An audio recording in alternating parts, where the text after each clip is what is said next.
यदि हम लोग, सही सोच और सामूहिक प्रयास के फॉर्मूले से सत्ता में परिवर्तन करते हैं तो वही व्यवस्था परिवर्तन हो। जो बिहार के मुद्दे हैं, जो इलेक्शन के मुद्दे हैं, वो एजेंडा उन्होंने सेट कर दिया। पलायन का जो उन्होंने मुद्दा उठाया, जो उन्होंने बेरोजगारी की मुद्दा उठाया, जो अभी जो शिक्षा में कुव्यवस्था है उनका मुद्दा उठाया, ये मुद्दे जो है अब बढ़ चढ़ के बोल रहे हैं और इस मुद्दे को जनता के माइंड में उन्होंने इस तरह से कैप्चर किया है। जो अभी आप बात बढ़ाए, ये भीड़ बढ़ रही है, इस भीड़ को इतना बढ़ा देंगे कि लोग जो है जनसुराज के अलावा कुछ नहीं दिखेगा, एक जलजला होगा। जनसुराज जो है विकल्प के तौर पर उभर कर आया है और निश्चित तौर पर जो है बिहार में ये समय है जब राजनीतिक बंधुआगिरी जो थी वो समाप्त होगी और इस विकल्प को लोग जो है आगे वोट करेंगे और एक सत्ता परिवर्तन की सरकार नहीं, एक व्यवस्था परिवर्तन की सरकार आएगी जो पीपुल्स गुड गवर्नेंस होगा, लोगों की बातें सुनी जाएगी और उन बिहार का विकास होगा। कि हमारी सरकार आएगी तो ये जो डिस्ट्रेस प्लान है, जो हमारे नवयुवक हैं जो 10 से 12 हज़ार के पैसे के लिए बाहर जाते हैं काम करने के लिए, ये डिस्ट्रेस प्लान बंद हो जाएगा। सबसे बड़ी चीज़ है कि जो हमारी प्राइमरी शिक्षा है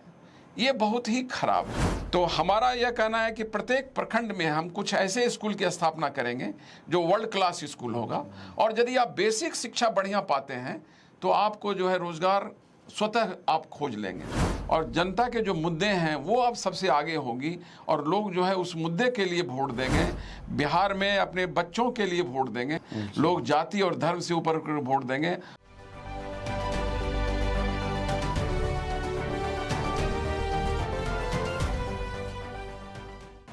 नमस्कार, स्वराज पोस्ट में आपका स्वागत है। मैं कन्हैया भेलारी, मेरे बगल में ललन जी हैं। ललन जी अभी जन सुराज के उपाध्यक्ष हैं, प्रांतीय उपाध्यक्ष हैं। जन सुराज बिहार में मजबूती से बढ़ रहा है, फैल रहा है, पांव पसार रहा है। आप देख रहे हैं कितनी भीड़ हो रही है प्रशांत किशोर की सभाओं में और लगातार वो दौरे पर रह रहे हैं, सभाएं कर रहे हैं। ब्लॉक जो है, जिला ब्लॉक गांव जौन कहे के बस समझत रह जा, कहत रह जा, वो जा रहे हैं। लगता है कि जुनून जो होता है ना।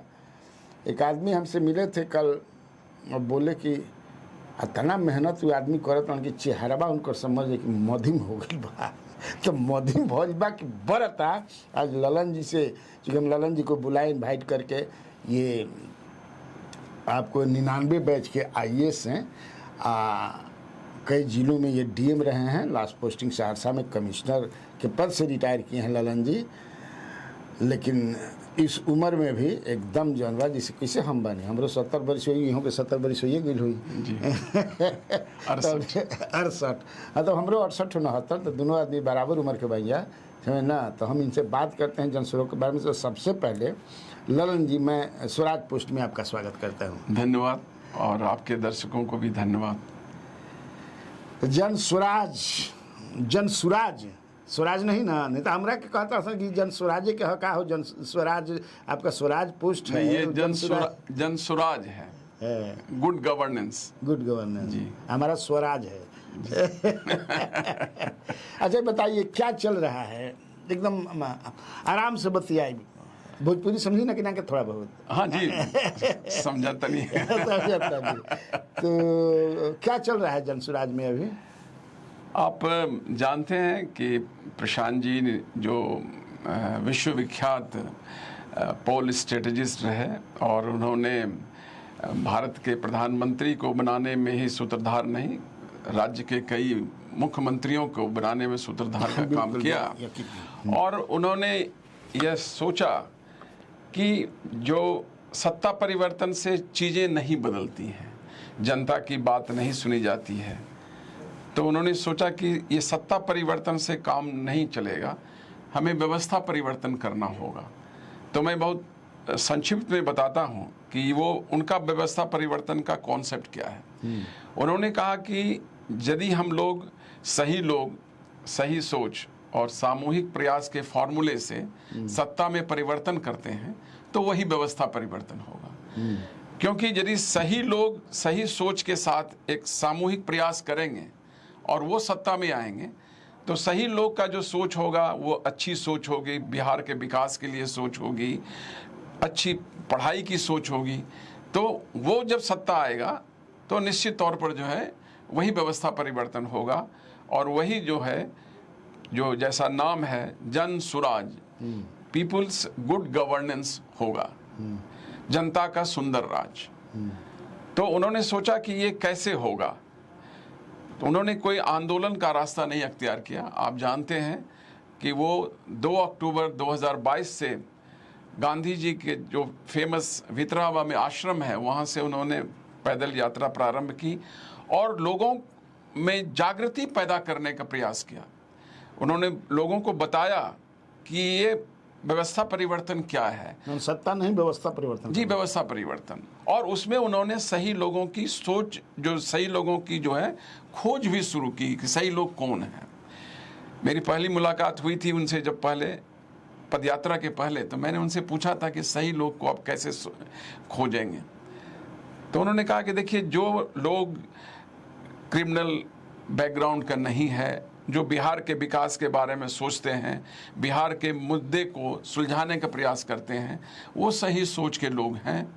और उन लोगों को मैं खोज कर जो है इस आने वाले जो अभी जब भी चुनाव होगा 243 विधानसभा में जो है मैं खड़ा करूंगा और जो जनता के सामने मैं मुद्दे लाऊंगा और उन मुद्दों से यदि जनता का माइंड कैप्चर हो जाएगा तो निश्चित तौर पर व्यवस्था परिवर्तन होगा।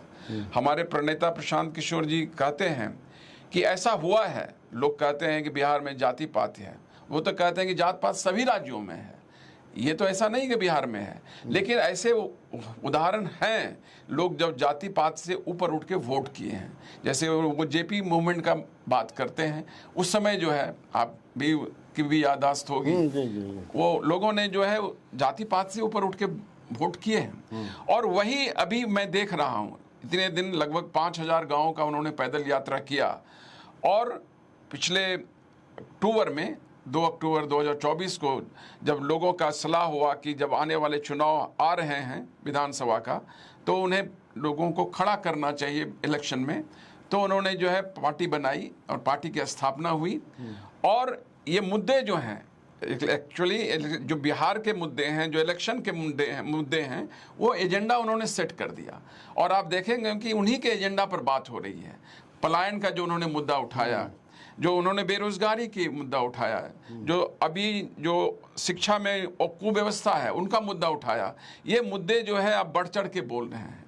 और इस मुद्दे को जनता के माइंड में उन्होंने इस तरह से कैप्चर किया है, जो अभी आप बात बढ़ाए, ये भीड़ बढ़ रही है और इस भीड़ को जो है और जो है हम लोग बढ़ाते जाएंगे। प्रशांत जी जो हमारे नेता हैं, इस भीड़ को इतना बढ़ा देंगे कि लोग जो है जनसुराज के अलावा कुछ नहीं दिखेगा, एक जलजला होगा। भीड़ जो है स्पॉन्टेनियस है। आप तो देख रहे हैं कि मैंने किस तरह से जो है पिछले 2 महीने में जो है उनके भीड़ बढ़ना शुरू हो गया और इधर पिछले सप्ताह से जो है वो भीड़ और दुगनी हो गई है। निश्चित तौर पर जो अभी आपने कहा कि प्रशांत जी जब देखते हैं तो एकदम दिन भर परिश्रम करते हैं, चेहरे थक जाते हैं, लेकिन वो जो है इतना उनका जिद है कि बिहार में जो है व्यवस्था परिवर्तन होगा, क्योंकि वो बिहारी हैं और एक कर्ज अदा करना चाहते हैं। वो कहते हैं कि वो नहीं करेंगे तो कौन करेगा। बिहार में क्या है, अभी जो पिछले कई दशकों की बात आप कीजिए, केवल लास्ट 35 ईयर्स की नहीं, हमारे यहाँ सक्षम नेतृत्व नहीं था। स्वतंत्रता के बाद हमारे कुछ नेतृत्व थे जो सक्षम थे और बिहार जो है एक अग्रणी राज्यों में गिना जाता था, लेकिन उसके बाद जो हमारा नेतृत्व हुआ वो सक्षम नेतृत्व नहीं था और बिहार रास्ता भटक गया। अभी क्या है, लोग लालू जी के डर से जो है भाजपा को वोट कर रहे हैं और भाजपा के कम्युनिज्म के डर से जो है लालू जी को वोट कर रहे हैं और ये दोनों थक चुके हैं।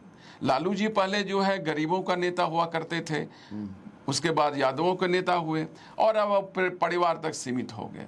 और जहाँ तक आप माननीय मुख्यमंत्री जी नीतीश कुमार की बात करते हैं, आप सभी लोग जान रहे हैं कि अब मानसिक स्थिति उनकी अच्छी नहीं रही।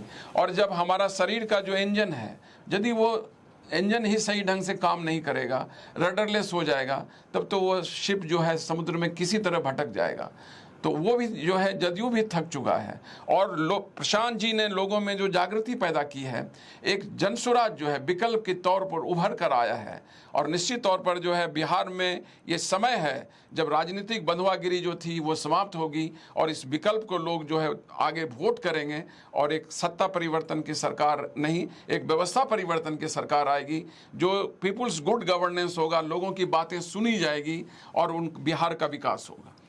अभी आपको नई जिम्मेवारी भी दी है प्रशांत किशोर ने, क्या है वो? उन्होंने मुझे संगठन विस्तार का संयोजक बनाया है पूरे राज्य के लिए। और उसका मुख्य मुद्दा है कि जो हमारा संगठन, मैंने जैसा अभी बताया कि 2 अक्टूबर 2024 को हमारा पार्टी की स्थापना हुई। स्थापना के बाद हमारे पार्टी ने काफ़ी दूरी तय की है। आप जानते हैं हम लोगों ने जो है 4 बाई इलेक्शंस में भाग लिया था और बहुत सारे लोग उस पर बहुत तरह की बात करते हैं कि हमें कोई सीट हमने नहीं जीती, हमें 10% वोट आया। लेकिन मैं ये कहना चाहूँगा कि हमारी पार्टी को जो सिंबल मिला था वो मुश्किल से 10-11 दिन पहले मिला था और उस अल्प अवधि में, या आप पदयात्रा के भी अवधि जोड़ लीजिए तो ये 2 वर्ष की अवधि में जो है हम लोगों ने जो है 10% वोट हासिल किया।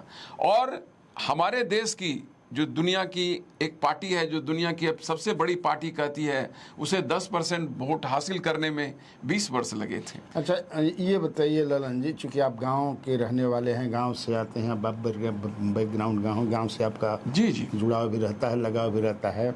और आप लोगों को बता दूं मैं अपने व्यूअर्स को कि ललन जी 21 वर्ष की उम्र में बीपीएससी को क्रैक किया था। इन्होंने टॉप 10 में थे। जी सही हूँ जी? 22 वर्ष में 22 वर्ष में किया जी। 21 वर्ष में मैंने क्वालिफाई किया था, लेकिन उस बार हमें डिप्टी कलेक्टर के लिए एज नहीं था। अच्छा जी। तो 22 वर्ष में मैंने क्रैक किया और 1 to 10 में मेरा पोजीशन था ना जी। आप गांव जाते हैं तो लोग क्या, मतलब जो बिहार है, बिहार में जो जातीय सोच है, या बिहार ही नहीं कि हम गंगाटिक बेल्ट के कहें जी, ज़्यादा है। और तो कैसे इसको आप क्रैक कीजिएगा, ख़त्म कीजिएगा इस सोच को? जी मैंने कहा कि जाति सब जगह है, ख़त्म हो रहा है। आप गांव में जाते हैं तो लोग बात करते हैं। जी हाँ, अभी जो हमारा जब से ये जनसुराज मूवमेंट शुरू हुआ है, प्रशांत जी ने पदयात्रा शुरू की है, इनकी बातों को लोग जो है सोशल मीडिया पर इतना सुन रहे हैं कि वो घर घर पहुंच गया। अच्छा। प्रशांत जी जो है अब जन जन तक पहुंच चुके हैं, वो जन जन के आदर्श बन चुके हैं, उनकी बात लोग बताते हैं। आप देखिए वो जो एक ट्रक ड्राइवर का जो वीडियो वायरल हुआ था, वो प्रशांत जी से हाथ मिलाता है और कहता है कि अब आपकी सरकार आएगी तो पलायन दूर हो जाएगा। बिहार का सबसे बड़ा दंश तो पलायन है। आप कभी भी कहीं भी जो है आप बाहर में देखते हैं कि दुर्घटना होती है तो पता चलता है कि बिहार के इतने मजदूर मारे गए। अभी मुझे लगता है कि किसी स्टेट में जो हैदराबाद में हुआ है और वहाँ भी पता चला है कि बिहारी मजदूर वहाँ पर ही काम कर रहे हैं। तो हमारा बिहार इसका एक गौरवशाली इतिहास रहा है। बिहार जो फेमस रहा है नालंदा यूनिवर्सिटी के लिए, बिहार फेमस रहा है विक्रमशिला के लिए। यहाँ बाहर के चाइना के जो है जो यात्री थे वेनसांग और फाइयान, वो आके यहाँ शिक्षा प्राप्त करते थे। और आज जो है बिहार के लड़के जो है बाहर पढ़ने जाते हैं। अभी भी बिहार के लड़के में टैलेंट है। आप देखेंगे कि जो सबसे बड़ी कड़ी परीक्षा है यूपीएससी की, उसमें बिहार के लड़के 1 to 10 में आते हैं। अच्छा, ये हमको बताइए, भाजपा के कई नेता कहते हैं कि ये वोट काटने के लिए, ये महागठबंधन को लाभ पहुंचाने के लिए चुनाव रहे। इधर के वाले लोग कहते हैं कि ये भाजपा के एजेंट हैं। तो ये है क्या मतलब? अब देखिए, लोगों का तो आप मुंह बंद नहीं कर सकती, है डेमोक्रेसी है। लेकिन पहले लोग जो बोलते थे अब वो चुप हो गए। अब नहीं कहते हैं कि वोट कटवा है। अब तो एक एक आदमी डरते हैं। और जो भाजपा वाले कहते हैं कि बिहार में अपने से कभी उन्होंने सरकार बनाई है क्या? भाजपा का आप देखे होंगे, जब से नीतीश जी से उन्होंने गठबंधन किया है तो कुछ अधिक सीटें उनको आई है। इसके पहले तो जहाँ तक मेरी याददाश्त है 29, 30, 40 यही सीट उनको आता था और कभी उन्होंने सरकार नहीं बनाए। हाँ, कोलिएशन सरकार में थे, जो भारतीय जनसंघ हुआ करता था उस समय कोलिएशन में थे, जहाँ तक मुझे याद आ रहा है। लेकिन बिहार में जो है कभी भाजपा अपने दम पर सरकार नहीं बनाई। अच्छा ये बताइए, आप तो यहाँ ब्यूरोक्रेसी में रहे हैं, बड़े पद पर रहे हैं। प्रशांत किशोर जी जो आप लोगों के नेता हैं, वो कहते हैं कि इस चुनाव के बाद नीतीश सीएम नहीं बनेंगे, जेडीयू समाप्त हो जाएगी। आप लोग को लगता है क्या ऐसा?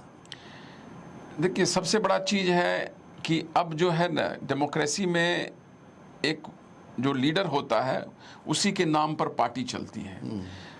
जैसा आपने सुना होगा कि पहले पार्लियामेंट्री फॉर्म ऑफ गवर्नमेंट कहलाता था, उसके बाद हुआ कैबिनेट डिक्टेटरशिप, अब उसको जो है prime ministerial form of government कहते हैं। अच्छा। जो लीडर होता है पार्लियामेंट, वो एक तरह से सिंबल हो जाता है, उसी के बात विचारधारा जो है एक पॉलिसी हो जाती है।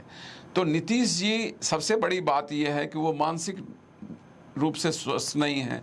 दूसरी बात है कि नीतीश जी जो उन्होंने इधर जो कई बार पाला बदला, तो उनका इमेज जो है पहले से नीचे आया है और बहुत तरह से गिराव आया है और वो भी थक चुके हैं।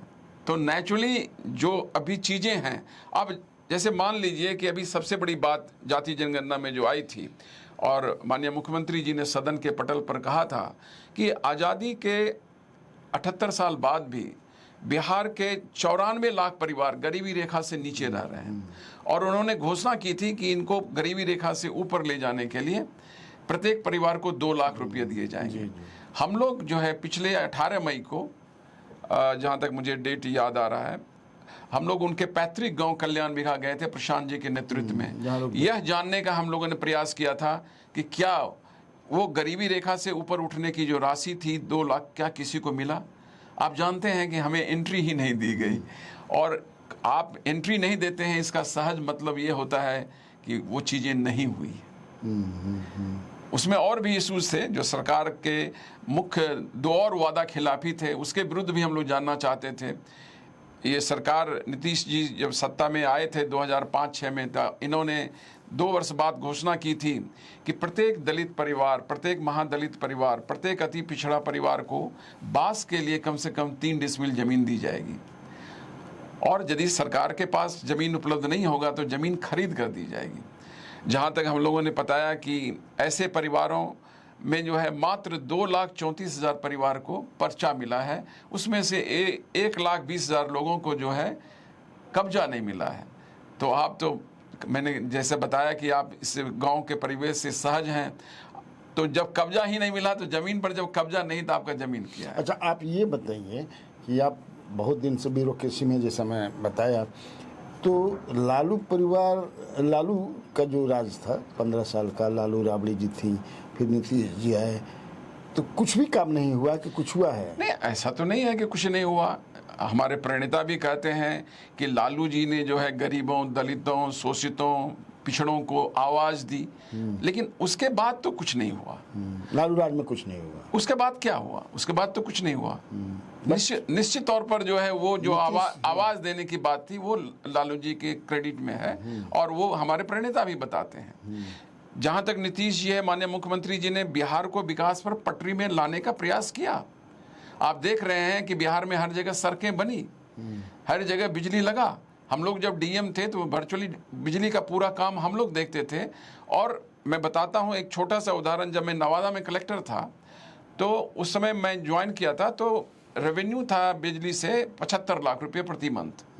इसको मात्र 3 महीने में जो है मैंने 2 करोड़ 25 लाख किया। अच्छा, रेवेन्यू में बढ़ोतरी हुई, बिजली की चोरी बंद हुई, और ग्रामीण इलाके में लगभग उस समय जो मुझे याद आ रहा है कि 16, 17, 18 घंटे बिजली रहती थी, और शहरों में तो 24 घंटा बिजली रहती थी। तो उन्होंने तो बिहार को विकास पर लाने का पटरी पर जरूर प्रयास किया, और इन क्षेत्रों में उन्हें जो उपलब्धि मिली।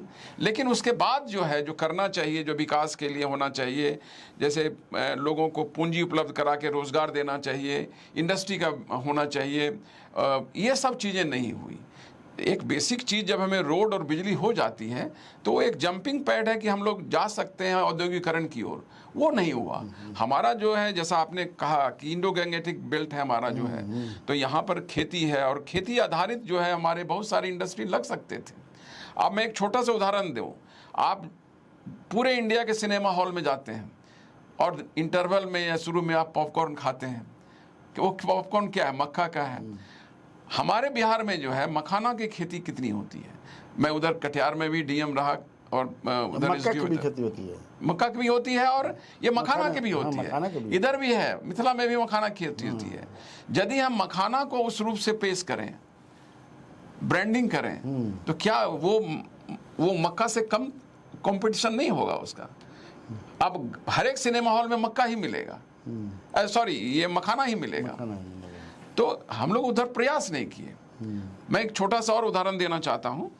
ये हम जब किशनगंज में डीडीसी थे तो वहां पर एक स्पेशल प्रोजेक्ट था SGSY का। अच्छा। उसमें चाय की फैक्ट्री बैठाई गई थी। उसके इर्द गिर्द कई प्राइवेट फैक्ट्री बैठे हुए हैं, सभी फैक्ट्री चल रहे हैं और सभी फैक्ट्री का हाल जो है हमारे जो है SGSY की जो फैक्ट्री है उससे बुरा हाल है। ये सबसे नई थी लेकिन नहीं चली है। वहीं का बगल में एक प्राइवेट फैक्ट्री है जिसे राजवाड़ी चाय की ब्रांडिंग होती है और पूरे बिहार में उसको बेचा जाता है, लेकिन हमारी फैक्ट्री चालू ही नहीं हुई। चालू करने के क्या मैकेनिज्म होना चाहिए, कौन लोग उसको मैन करेंगे, इस पर एक बार प्रयास हुआ, फिर जो है वो नहीं हो सका। बाद में इसे टेंडर करके जो है इसको डिस्पोज ऑफ करने का प्रयास किया, वो भी नहीं हुआ। लेकिन ये मैंने देखा कि मैं खुद वहाँ डीडीसी था और मेरे वो कर्तव्य के अंदर आता था, तो मैंने जाके देखा कि वहाँ जो फैक्ट्री लगी है वो सबसे सुंदर फैक्ट्री है, जितने भी प्राइवेट फैक्ट्री है उससे बढ़िया फैक्ट्री है, लेकिन नहीं चल पाया। तो बिहार में ये करने की ज़रूरत है। जो हमारे यहाँ जो चीनी मिलें हैं, जैसे अभी मैं गया था कल सीतामढ़ी, तो मुझे पता चला कि फिर से रीगा मिल चालू हुआ है। जब मैं SDO था तो उसमें वो चालू था। तो इन चीज़ों को आगे बढ़ाने की ज़रूरत है, क्योंकि हमें जो बेसिक चीज़ है रोड का और पानी का, रोड का और बिजली का। अभी आप लोग एक तो पलायन इशू है जो लोगों के देख रहे हैं कि काफ़ी जो है अब सही भी है कि जो बहुत लोग 3.5 करोड़ या 3 करोड़ लोग जो आंकड़ा इधर आया है, बिहार के लोग बाहर रोजी रोटी के लिए, पेट के लिए रहते हैं। इसके अलावा और क्या मुद्दे हैं जिस पर जन सुराज जो है गंभीरता से उसको टेकअप की है?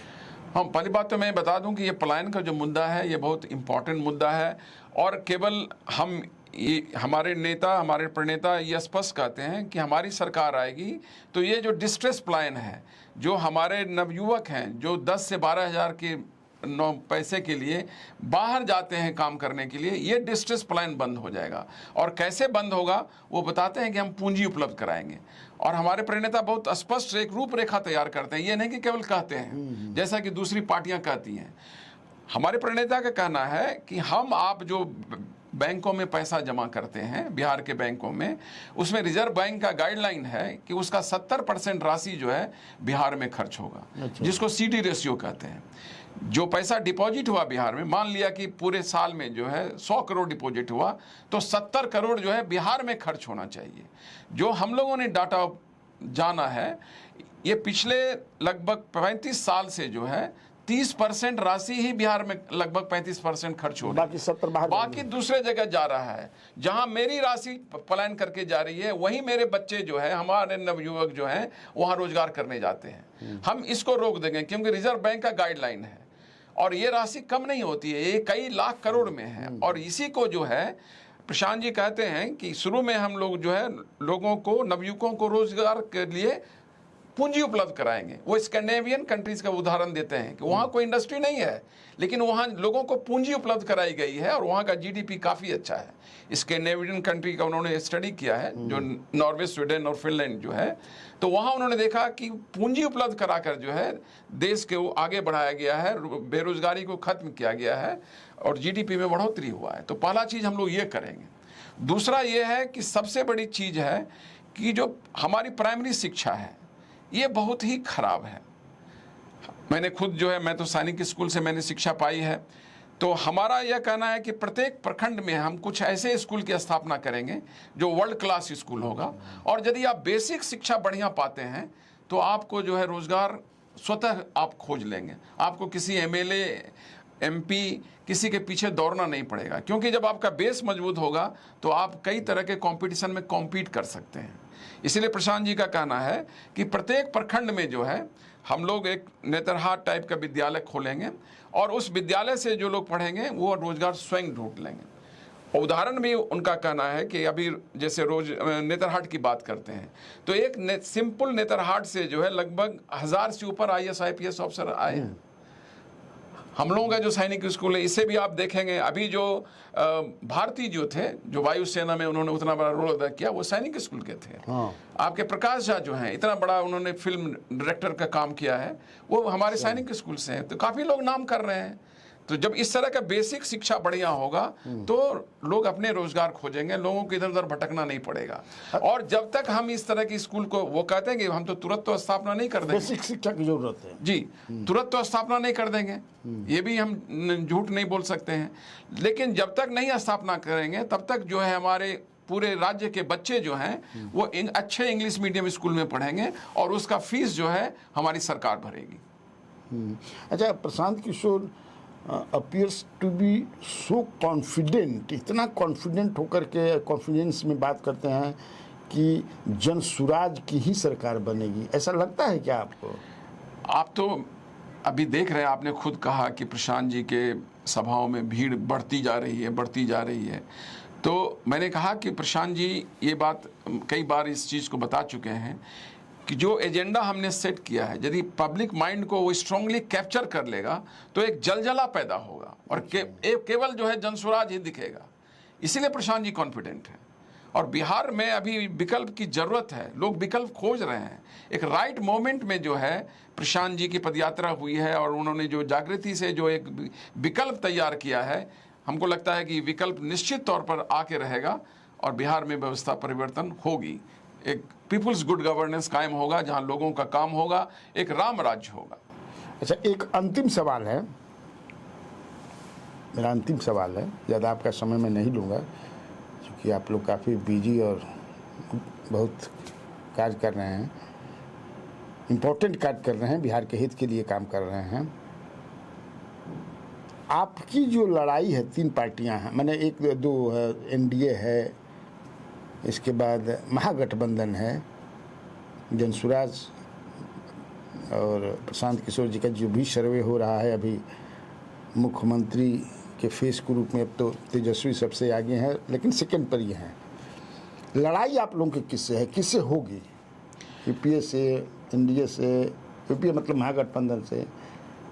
देखिए, हमारी लड़ाई तो अब तो हम लोग जनता को तैयार करा रहे हैं और जनता आगे आ रही है और जनता के जो मुद्दे हैं वो अब सबसे आगे होगी और लोग जो है उस मुद्दे के लिए वोट देंगे। बिहार में अपने बच्चों के लिए वोट देंगे। पहले ऐसा चीज़ नहीं है कि किसी कंसिडरेशन से वोट देंगे, लोग जाति और धर्म से ऊपर वोट देंगे और हमारी लड़ाई में तो कोई नहीं होगा।